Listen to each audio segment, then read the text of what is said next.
25 देवरानी 25 जेठानी। ये कहानी है कानपुर की, जहाँ एक मध्यम वर्गीय परिवार रहा करता था। राधा अपने पति मंगल के साथ रहती है। उसके 2 बेटे थे, जिसमें से बड़े बेटे की शादी काजल नाम की लड़की से हो चुकी है और अब छोटे बेटे की शादी होने जा रही है। काजल, कहाँ व्यस्त हो तुम? व्यस्त हो या बस यूं ही मटर गश्ती कर रही हो? हाँ, मेरे पास तो मटर गश्ती करने का बहुत समय है ना, यही तो करती हूँ मैं। दिन भर इधर से उधर फुदकती रहती हूँ बस। अरे काजल, मर गई क्या? यमराज ले गए तुझे? जाने से पहले बता तो देती। अरे मम्मी जी, जिंदा हूँ अभी। बताइए क्या बात है?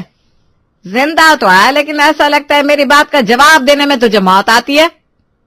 ऐसा कुछ नहीं है, आप काम बताइए। कितने घंटे पहले तुझसे तेरे ससुर जी ने गर्म पानी मांगा था?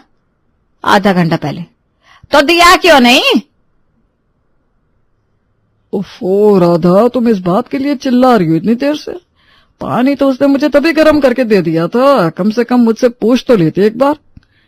अच्छा, मुझे लगा। तो रहने दो, मुझे पता है तुम्हें चिल्लाने में मजा आता है।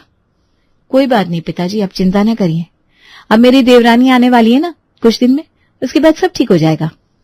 क्या ठीक होगा? फिर ये तुम दोनों पर चिल्लाएगी? नहीं, अभी तो मैं अकेली हूं ना, तो काम करने में थोड़ी दिक्कत होती है। फिर हम दोनों मिलकर काम करेंगे तो चिल्लाने का मौका ही नहीं देंगे हम लोग। अरे हाँ, बस 1 हफ्ता बचा है शादी में। शादी में सिर्फ 1 हफ्ता बचा था। घर में जैसे त्योहार का माहौल था। राधा सुबह से लेकर रात तक कामों की लिस्ट बनाती रहती। मंगल बीच बीच में उन्हें टोकते कि थोड़ा बैठ भी लो, लेकिन राधा का तो जैसे ब्रह्मांड मिशन शुरू हो गया था। काजल, मिठाई वाले को फोन किया? और वो पंडित जी, उन्हें समय से बुलाना, कहीं फिर से पिछली बार की तरह ना हो कि मेहमान आ गए। और हाँ मम्मी जी, सब सेट है, पर आपकी एनर्जी देखकर मुझे शक है कि आप ही बारात लेकर निकल जाओगी। अरे काजल, बचा लो मुझे। तुम्हारी सास तो मुझे भी लहंगा पहनाकर घोड़ी पे चढ़ा देगी। मजाक मत उड़ाओ, काम बहुत है और मैं चाहती हूँ शादी में कोई कमी ना रह जाए। अरे कमी तो दूर की बात है, जैसे तुम काम कर रही हो ना, उसके हिसाब से तो ज्यादती हो जाएगी। हाँ, उड़ाओ उड़ाओ, आराम से मजाक उड़ाओ। काम से तो मतलब है नहीं। काम से मतलब है, और मैंने बहुत सारा काम कर लिया है। तुम्हारी तरह सिर्फ ऑर्डर नहीं देता मैं। राधा इसका कोई जवाब दे पाती उससे पहले ही मंगल वहां से निकल लिए। आखिरकार शादी का दिन आ गया। बैंड बाजा, रोशनी, फूलों की सजावट, सब कुछ जैसे सपनों की दुनिया हो। जब नई बहू निधि घर में आई तो घर का माहौल और भी रोशन हो गया। सदा सुहागन रहो बेटा, इस घर में ढेरों खुशियां लेकर आओ। निधि बेटा, तुम तो लक्ष्मी हो इस घर की। और मैं क्या हूँ फिर? शुपर्णखा? अरे नहीं, मेरा मतलब था कि। मजाक कर रही हूँ पापा जी, आप तो सीरियस हो जाते हैं। वैसे निधि, अच्छा हुआ तुम आ गई। अब तुम ही सारा काम करोगी। क्या, मैं अकेले? अरे मजाक कर रही हूँ, फिर से हम दोनों मिलकर करेंगे सारा काम, और थोड़ा बहुत मम्मी जी से भी करवा लेंगे। अब तो बहुत मजाक किया हो, हमारी खूब जमेगी। हाँ बिल्कुल। निधि ने पूरे मन से नए जीवन की शुरुआत की। वो सबके साथ घुल मिल गई। फिर एक दिन उसे मटर पुलाव बनाना था। सुबह सुबह वो काम पर लग गई। काजल उस समय कमरे की सफाई कर रही थी। निधि ने देखा कि अभी तो मटर छिलना बाकी है, तो वो अपनी सास के पास पहुंची। मम्मी जी, जरा ये मटर छिल दीजिए ना, तब तक मैं बाकी चीजें संभाल लूं। क्या, मुझसे मटर छिलवा रही हो? अरे अपनी जेठानी से कहो, वो छिल देगी। मम्मी जी, वो सफाई कर रही है शायद। अरे मेरी तो 25 जेठानियां थी, लेकिन मैंने सबको उंगली पर नचाया था। ये कोई बात है? तुम भी अपनी जेठानी से काम करवाओ। और मैं तो कहती हूँ तुम्हें काम निकलवाना आना चाहिए, क्योंकि अगर अभी से दब गई ना तो जिंदगी भर दबोगी। हाँ, वैसे बात तो आपकी सही है। राधा की बातों ने निधि के मन में कुछ हलचल कर दी। वो किचन से निकली और सीधा काजल के कमरे में गई। भाभी, जरा ये मटर छिल दीजिए ना, मैं चावल बिन लूं और मसाले पीस लूं तब तक। अरे अभी तो मैं सफाई कर रही हूँ ना निधि। ठीक है, जरा देर में कर दूंगी। नहीं दीदी, देखिए ना, खाना तो समय पर बनना है। सफाई तो आप कभी भी कर सकती हो, बस जरा मदद कर दीजिए, फिर मैं सब कर लूंगी। आहो, ऑर्डर दे रही हो? नहीं, रिक्वेस्ट कर रही हूँ। हाँ, वो तो पता चल रहा है। 25 जेठानियां में चाहिए मम्मी जी ने, तो मैं एक से तो शुरू कर ही सकती हूँ। वाह, क्या चालाक देवरानी मिली है मुझे। चलो अच्छा, अब मजा आएगा। काजल और निधि दोनों मिलकर किचन में मटर पुलाव बना रही थी। चूल्हे पर भगोना चढ़ा था। चावल की खुशबू पूरे घर में फैल रही थी और बीच बीच में काजल कहती है, देख निधि, जीरा सही टाइम पे डालना होता है, नहीं तो पूरा स्वाद बिगड़ जाता है। दीदी मैं भी सीखी हूं, अब आप फिक्र मत कीजिए, इस बार पुलाव गजब बनेगा।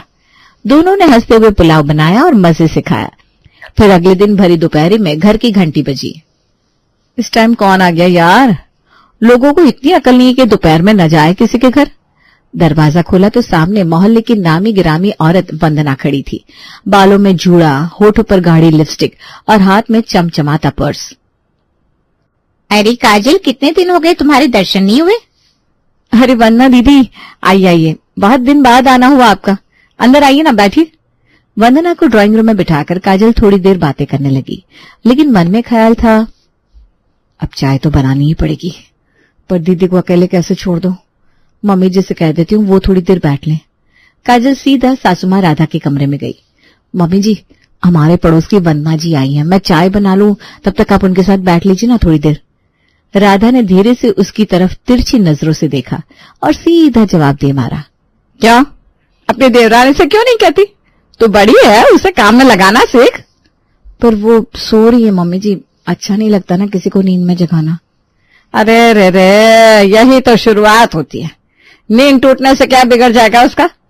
तू अब भी दबा नहीं पाई तो जिंदगी भर उसकी गुलाम बन के रहेगी। मेरी तो 25 देवरानियां थी, सब मेरी उंगलियों पर नाचती थी। तू भी सीख ले कुछ, बड़ी है तो बड़ा बन के दिखा। काजल का चेहरा सीरियस हो गया। उसे लगा कि मम्मी जी की बातों में वजन है। वो सीधे निधि के कमरे में गई और निधि को झकझोर कर उठाने लगी। निधि, निधि उठो जरा। क्या हुआ दीदी? भूकंप आ गया या सुनामी जो ऐसे उठा रही हो? वंदना नाम का तूफान आया है। क्या? हमारी पड़ोसी वंदना जी आई हैं, मैं उनके साथ बैठी थी, अब चाय बनानी है। तुम जरा बैठ लो या फिर तुम चाय बना दो, मैं बैठ जाती हूँ। अरे तुम मम्मी जी जाग रही होंगी ना, उनसे कह दो। काजल ने झूठ बोल दिया, वो भी सो रही हैं, उन्हें उठाया तो बवाल हो जाएगा। निधि कुनमुनाते हुए उठी। उसका मूड खराब हो चुका था। वो ड्राइंग रूम में पहुंची और वंदना के पास बैठ गई। कैसी हो बहन, बड़ी दिनों बाद देखा तुम्हें। सिर्फ ठीक है दीदी, बस सो रही थी, दीदी ने जगा दिया। पर कोई बात नहीं, अच्छा किया जगा दिया, वरना आपसे मिल नहीं पाती। हाँ खैर वो सब छोड़ो, ये बताओ तुम्हारी सास कहाँ है? पता नहीं कहाँ है, शायद आप आई इसीलिए कहीं भाग गई होगी। वंदना को बात का बुरा नहीं लगा, उल्टा वो तो हंसने लगी। हाँ तुम्हारी सासू माँ तो मशहूर है हमारे मोहल्ले में। Oh really? इसी बीच काजल चाय ले आई। तीनों ने साथ बैठकर चाय पी। थोड़ी देर बाद वंदना विदा हो गई। शाम को निधि को बाजार से कुछ सामान लाना था, लेकिन उसे अकेले शॉपिंग का एक्सपीरियंस नहीं था। उससे राधा से कहा, मम्मी जी आप चलिए ना मेरे साथ, आपको तो सब पता होता है, मुझसे ना तोल भाव नहीं होता। नहीं, तू अपनी जेठानी को लेकर जा, मैं नहीं जाऊंगी। और वैसे भी मैंने तुझे समझाया था ना, अपनी जेठानी को चलाना सीख, जैसे मैं अपनी 25 जेठानी को चलाती थी। ठीक है मम्मी जी, जैसा आप कहें। निधि झल्लाती हुई काजल के पास गई। दीदी थोड़ा बाजार चलोगी, कुछ सामान लेना है। हाँ चलो, वैसे मैं भी बोर हो रही थी। दोनों मार्केट गई, सामान लेकर वापस लौट रही थी, तभी दरवाजे पर पड़ोसन रीना खड़ी मिली। अरे रीना बहन, आप यहाँ आओ ना, अंदर आओ। नहीं, मैं बस बुलावा देने आई थी। आज रात हमारे यहाँ जागरण है, अपनी सासू माँ से कह देना जरूर आए। अच्छा दीदी, जरूर बता दूंगी।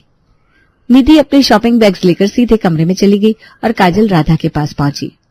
मम्मी जी, रीना दीदी आई थी, उन्होंने जागरण का बुलावा दिया है आज रात का। अरे मैं क्या करूंगी जाकर, तू निधि को लेकर चली जाना। पर उन्होंने खास तौर पर आपका नाम लिया था।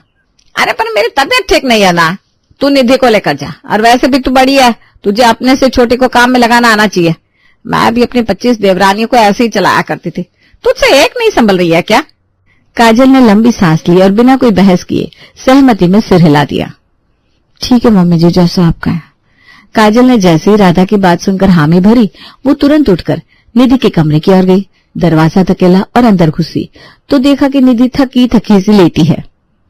चलना निधि, सासू माँ ने फिर वही राग छेड़ दिया। रीना का बुलावा आया है जागरण के लिए और उन्हें दर्द हो रहा है, कह रही है निधि को लेकर जा। हे भगवान, सासू माँ कभी कोई काम खुद करती है कि नहीं? मैंने तो आज तक नहीं देखा। ठीक है, चलती हूँ। दोनों भारी कदमों से चलती हुई जागरण में पहुंचती है। अंदर माहौल भक्ति में डूबा हुआ था। ढोलक, मंजीरे और जगदम्बे जागरण की गूंज दोनों एक किनारे बैठती हैं। काजल दीदी, कुछ कहूं तो चौंक मत जाना।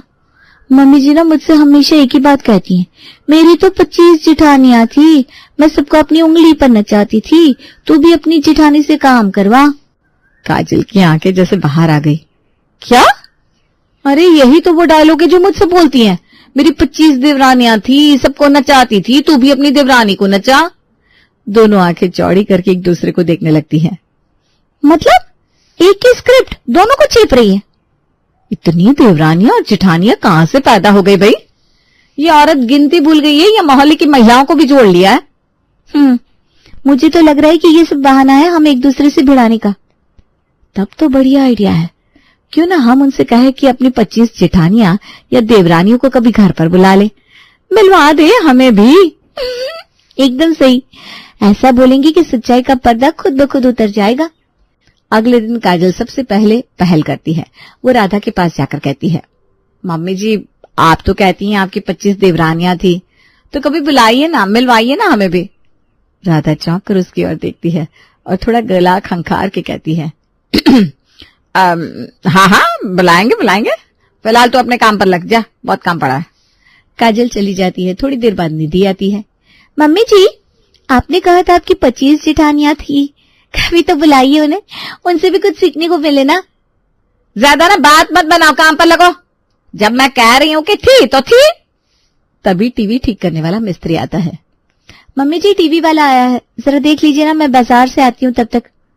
अरे नहीं, मेरे कमर में तो बहुत दर्द है, ऐसा दर्द है जैसे 25 हाथियों ने मेरी कमर पर रेस लगाई हो। काजल को बिठा दो, वो देख लेगी। वो भी मेरे साथ बाजार जा रही हैं। अरे तो दोनों पहले काम निपटाओ फिर जाओ। मिस्त्री को चाय देना मत भूलना। मेरी 25 जेठानियां होती थी, एक से झाड़ू, दूसरी से पोछा, तीसरी से प्रेस, सब कुछ करवा लेती थी मैं। उफ़ो, फिर वही स्क्रिप्ट। फिलहाल दोनों टीवी सही करवाकर बाजार जाती है। अब अगले दिन मंगल राधा से कहता है, राधा मेरी शर्ट का बटन टूट गया है, जरा टांग देना। हाँ लाओ, कर देती हूँ। काजल, अरे हाँ काजल। जी मम्मी जी। ये अपने ससुर की शर्ट में बटन लगा दे। मम्मी जी आपको पता है ना मेरी नजर कमजोर है और चश्मा मैं मायके भूल आई हूँ। अरे तो तेरी देवरानी कब काम आएगी? अपनी देवरानी से करवा ले। मेरी तो 25 देवरानियां थी, एक से बर्तन मंजवाती थी, एक से मसाले पीसवाती थी। तू भी कुछ सीख तो बढ़िया। हे भगवान, कोई टेप रिकॉर्डर बंद करवा दे। ये काम निपटता है तो निधि हाथ में एक पुराना फोटो एल्बम लेकर राधा के पास जाती है। मम्मी जी ये एल्बम बहुत पुराना हो गया है, इसके पन्ने उखड़ रहे हैं, सोच रही थी इसमें नए पन्ने जुड़वा दूं, आप देख लीजिए ना। कि अरे मुझे क्या फुर्सत, तो अपने जेठानी से करवा ले। मेरी तो 25 जेठानियां थी, 25 राय मिल जाती थी मुझे, तो एक तो ले ले। निधि बिना कुछ बोले काजल के पास पहुंचती है। मम्मी जी के पास क्या कोई स्क्रिप्ट बुक है? हर बार यही लाइन। अरे निधि, मम्मी जी से कहो कि 25 देवियां बुलाओ, कहीं इनमें से कोई देवी सचमुच शक्ति वाली निकली तो घर का हाल बदल देगी। दोनों हंस पड़ती है। कुछ दिन बाद की बात है, शाम का समय था। रसोई में काम करते हुए काजल और निधि आपस में बातचीत कर रही थी। दोनों के चेहरे पर थकावट और चिढ़ साफ झलक रहे थे। बस निधि, अब तो मेरा भेजा फ्राई हो गया है, समझ में नहीं आ रहा ये घर है या कोई झूठ का म्यूजियम। सही कह रही हैं आप। एक तरफ मम्मी जी बोलती है उनकी 25 जेठानियां थी, दूसरी तरफ मेरी मम्मी जी कहती है उनकी 25 देवरानियां थी, और बुलवाने को बोलो तो कान में तेल डाल लेती हैं। हाँ, और हर काम पर वही पुराना राग, अपनी देवरानी से करवाओ, अपनी जेठानी से करवाओ। उन्हें पता नहीं क्या मजा आ रहा है, ये तो लड़वाने वाला काम है। तभी दरवाजे की घंटी बजती है। बाहर से आवाज आती है, अरे जल्दी दरवाजा खोलो, तुम लोगों की दादी सास आ गई है गांव से। दोनों बहुएं दौड़ पड़ती है। दरवाजा खुलता है और सफेद बालों वाली मोटी सी मुस्कुराती हुई दादी सास राम प्यारी अंदर प्रवेश करती हैं। नमस्ते नमस्ते, आइए आइए। नमस्ते नमस्ते, आइए आइए। अरे मेरे बच्चों, कैसे हो सब? बहुत दिन बाद आई हूँ, पहले कोई पंखा चालू करो। ए बाबा, चल पैर दबा दे पहले फटाफट, ताकि थोड़ी राहत मिले। काजल पंखा ऑन करके किचन में जाती है। निधि भी पानी पिलाकर कुछ काम में लग जाती है। इधर राधा अपनी सास के पास बैठ जाती है और उनके पैर दबाना शुरू करती है, पर अगले ही पल उठती है और कहती है, माँ जी मैं ना अभी बस बाथरूम से होकर आती हूँ, हाँ फिर पैर दबाती हूँ। जल्दी आइयो। राधा बाथरूम के बहाने उठती है और सीधा रसोई में काजल के पास पहुंचती है। काजल, जाओ दादी सास के पैर दबा दो, वरना बुरा लगेगा। मम्मी जी, मैं तो अभी रोटी बेल रही हूँ, गैस चल रही है। अरे तो निधि से कह दो। काजल आकर निधि को बताती है। निधि काम छोड़कर गहरी सांस लेती है और दादी सास के पास पहुंचती है। दादी जी, मैं आ गई आपके पैर दबाने। अरे तू क्यों आ गई बिटिया? मैंने तो राधा से कहा था। मम्मी जी ने काजल दीदी से कहा, काजल दीदी ने मुझसे। राम प्यारी एक पल को शांत होती है, फिर जोर का ठहाका लगाती है। मैं जानती थी ये चुड़ैल यही करेगी। अरे ये तो शुरू से ही कामचोर है। अरे हाँ, इससे एक बात याद आई, मम्मी जी की 25 देवरानी और 25 जेठानियां थी क्या? पागल हो क्या? तुम्हारा अपना दिमाग नहीं है, इसे सच मान रही हो? क्या मतलब, सच में 25 देवरानियां नहीं थी? अरे मेरी बच्ची, इंसान है, कोई खरगोश थोड़ी जो इतने हो जाए। वो तो बस शुरू से ही बहाने बनाकर काम से भागती है।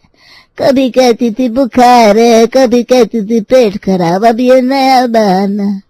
तभी काजल भी वहां आ गई और सारी बातें सुनकर हैरान रह गई। मतलब हमारी सासू माँ तो एक नंबर की स्क्रिप्ट राइटर निकली और हमें बना दिया अपना एपिसोड। अब तो सीधा सामना करेंगे। तभी राधा वहां आ जाती है, सबको एक साथ देखती है और थोड़ा घबरा जाती है। क्या मीटिंग चल रही है यहाँ? मुझे क्यों नहीं बुलाया? मम्मी जी, हमें सब पता चल गया है। आपकी वो 25 देवरानी और जिठानी वाली बात सब झूठ थी ना? दादी सास से सब बता दिया है।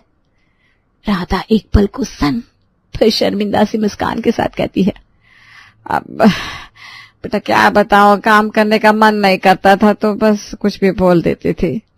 तो मम्मी जी पहले ही बोल देती, हम कोई काम से पीछे हटते हैं क्या? हाँ, झूठ बोलना जरूरी तो नहीं था, वो भी ऐसा अतरंगा झूठ।